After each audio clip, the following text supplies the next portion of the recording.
Her voice cut through the smoke of the grill. "How does it feel being the main loser here?" Laughter burst around the picnic table.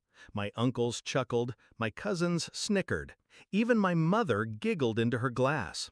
I didn't flinch, I just smiled. How does it feel knowing the main loser is evicting you from her apartment? The laughter died instantly. Forks paused midair. My sister's smirk faltered, confusion flooding her face.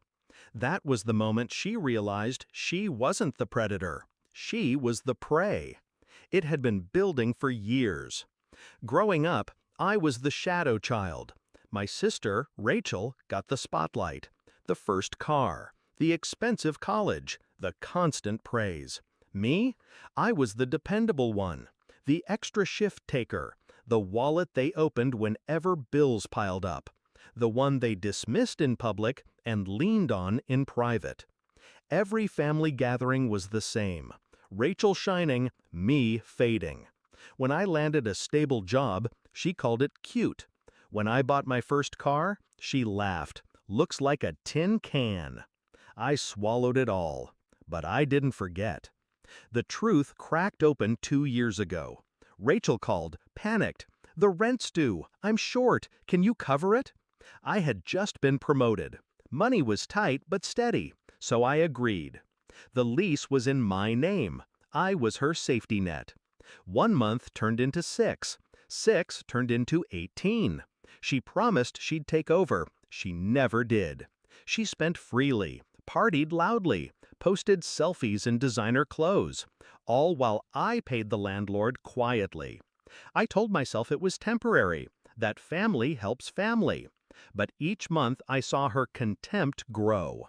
The more she leaned on me, the more she mocked me. The final straw came when I overheard her on the phone. "She's pathetic," she told a friend. "She actually thinks she's helping me. Really, she's just my doormat." Loser's good for something, I guess. Doormat. That word sealed her fate. I didn't confront her. I planned. First, I called the landlord. Asked what it would take to shift the lease fully into my name. He was eager. Rachel was unreliable, but my record was spotless. Papers were drawn within a week. Next, I stopped paying her utilities directly. Instead, I opened a separate account. Bills routed through me. Her lights stayed on, her water flowed, but the receipts bore my name alone. Then I waited. Every month she grew bolder, nastier, thinking she had me trapped. Every insult was another nail in the coffin she couldn't see being built. So when she called me the main loser at that barbecue, I was ready. The silence that followed my words was heavier than smoke. Rachel blinked, shaking her head, trying to laugh it off. "What are you talking about?" I leaned forward, calm, precise. "You live in my apartment. The lease is in my name. The utilities, all under me. And last week, I filed the eviction notice. You'll be out in 30 days. Gasps rippled around the table. My mother's smile vanished. My father looked like he'd swallowed ash. Rachel's face drained of color. You wouldn't." I let my smile sharpen. I already did. The beauty of revenge isn't in the shout. It's in the quiet collapse. Rachel's laughter turned brittle. Her voice cracked as she protested. "You can't do this. We're family." Family. The word tasted bitter. Where was family when they mocked me, when they drained me, when they branded me loser in my own home?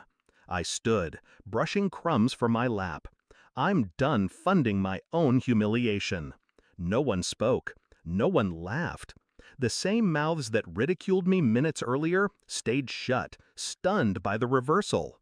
The eviction was smooth. She begged, she threatened, she dragged Mom into it. None of it mattered. The paperwork was airtight, signed by a judge. On the day she moved out, I watched from across the street as the last of her boxes were shoved into a borrowed truck. She refused to look at me. Pride can't stomach defeat. But I didn't need her gaze. I had her silence.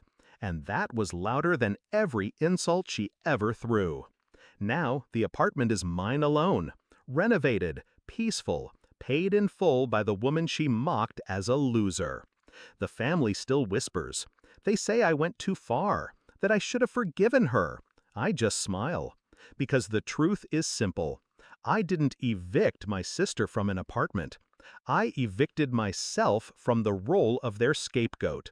And when I finally locked the door behind me, for the first time, it felt like my life was mine alone.